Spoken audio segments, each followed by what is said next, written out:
The Tesla Model 2 just appeared on Texas highways, completely uncovered. And what we're seeing might be Elon's worst decision yet. No sunroof, manual mirrors, fabric seats, and a jaw-dropping $40,000 price tag. Wait, wasn't this supposed to be the $25,000 Tesla that would change everything? Instead, it's barely $5,000 cheaper than the Model Y. Fans are furious, calling it a glorified downgrade. But here's the real question. Is Musk sabotaging his own affordable EV dream, or is there something we're missing? Let's dive right in. For nearly a year, Tesla fans have been playing a guessing game.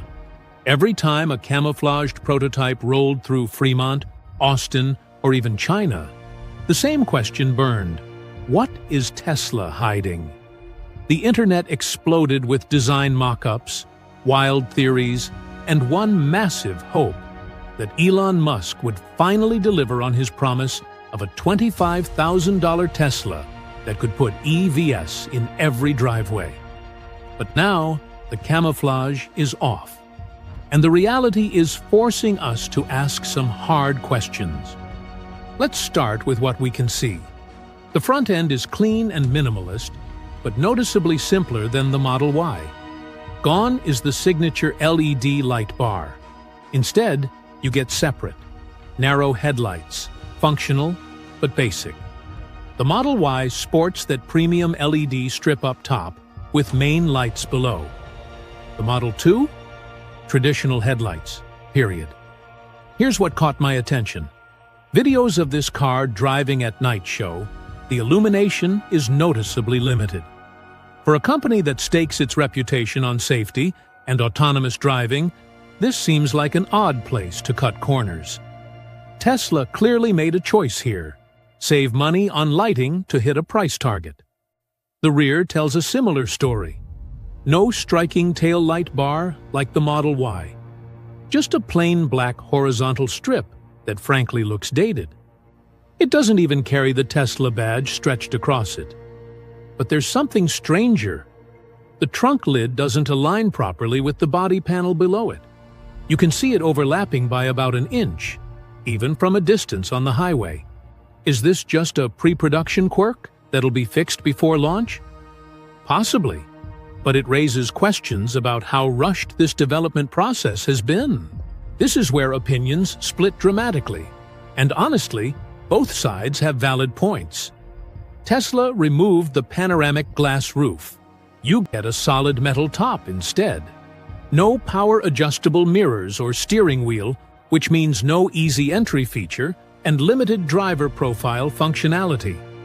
The fabric seats replace premium upholstery. The rear-view mirror? Manual adjustment only. The 15.4-inch touchscreen remains, which is good. But there's no rear passenger screen, limited ambient lighting, and the rear air vents must be adjusted manually instead of through the display.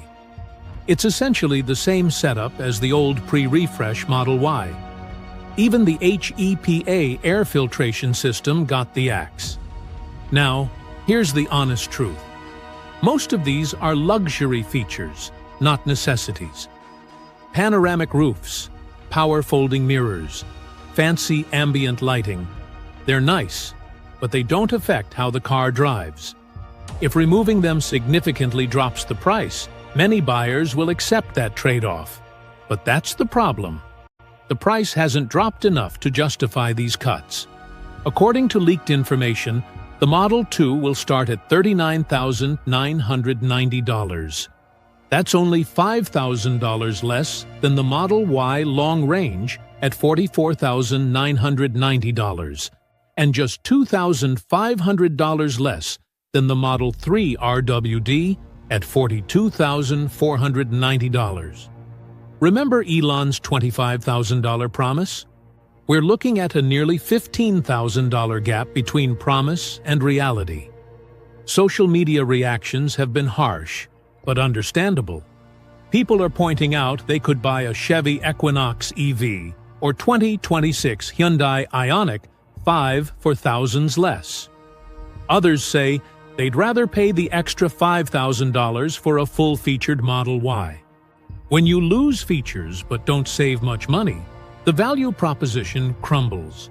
However, there's an important context we need to consider. The timing of this launch matters enormously. Tesla just posted a strong Q3, largely driven by buyers rushing to use the $7,500 EV tax credit before it expired. That credit is now gone, effectively making all Teslas $7,500 more expensive overnight. This puts Tesla in a difficult position. They need to offer something more affordable, but they're constrained by rising costs and the loss of federal incentives. The $39,990 price point might not be what Musk wanted, but it might be the best Tesla can do right now while remaining profitable. Still, we should wait for official pricing. Tesla has surprised us before with regional incentives, financing deals, and unexpected price cuts. The final number could be different. Expected performance sits around 300 miles of range and 0 to 60 miles per hour in roughly 5.5 seconds. That's not spectacular, but it's competitive for an entry-level EV. The new aero wheels should help maximize efficiency, which matters when you're working with a smaller battery pack. Speaking of batteries, this is where Tesla's strategy gets genuinely interesting. The Model 2 will likely use LFP batteries from CATL, possibly higher energy density versions that Tesla plans to manufacture at its upcoming US LFP factory. But there's another technology that could reshape the entire affordable EV market: sodium-ion batteries. CATL recently achieved a breakthrough with their sodium-ion battery, reaching 175 watt-hours per kilogram energy density, the highest in the world for this technology. Before you dismiss this as just another battery type, consider what it offers. 5-minute charging for 310 miles of range. That's approaching gas station refueling speeds. The reason? Sodium ions, despite being larger than lithium ions, move efficiently through optimized electrolytes. This creates exceptionally fast ion transport during charging. Extreme temperature performance from -40 degrees Celsius to over 70 degrees Celsius, retaining 90% capacity even in freezing conditions. For anyone in cold climates where EV range drops dramatically in winter, this is significant. The stable chemical structure of sodium also makes these batteries less prone to thermal runaway, meaning lower fire risk compared to traditional lithium-ion. Cost reduction of 20 to 30% compared to LFP batteries. Sodium is abundant and inexpensive to extract. The manufacturing process can use aluminum instead of copper for current collectors, further cutting costs. A 30% price reduction in batteries, which represent roughly 40% of an EV's cost, could finally make truly affordable EVs viable. Now, for the reality check. The 175 watt-hours per kilogram energy density is considerably lower than the 272 watt-hours per kilogram of Tesla's 4680 cells. CATL's target is 200 watt-hours per kilogram, but that's still years away. Current sodium-ion batteries also max out around 5,000 charge cycles versus 8,000 to 10,000 for quality LFP batteries. This means sodium-ion works best for specific applications: shorter-range affordable EVs, energy storage systems, and fleet vehicles that prioritize fast charging and low cost over maximum range. It's not replacing lithium-ion batteries. It's complementing them. For the Model 2, sodium-ion makes strategic sense. Lower cost, faster charging, better cold weather performance. Exactly what budget-conscious buyers need. Tesla's existing partnership with CATL provides the supply chain. The main hurdle? Trade policies and tariffs. If these batteries are manufactured in China, for the US market. Here's what doesn't add up. Why does a budget-oriented car have a front-facing camera for full self-driving integration? That's not a cheap component to include. Tesla has been vocal about building a robotaxi network. The Model 2, with its simplified design, lower cost, and FSD hardware, fits that vision perfectly. What if this vehicle isn't primarily designed for individual ownership? What if it's meant to serve as an autonomous fleet vehicle that happens to also be available for consumer purchase? This would explain the cost-cutting approach. A robotaxi doesn't need a panoramic roof, power-adjustable seats, or ambient lighting. It needs to be durable, efficient, and cheap to operate. If Tesla can deploy thousands of these as autonomous vehicles generating revenue 24/7, the consumer pricing becomes almost secondary. The economics shift entirely in that scenario.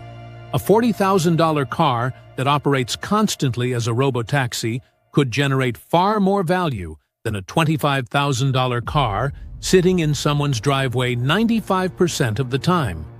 Is this speculation? Absolutely.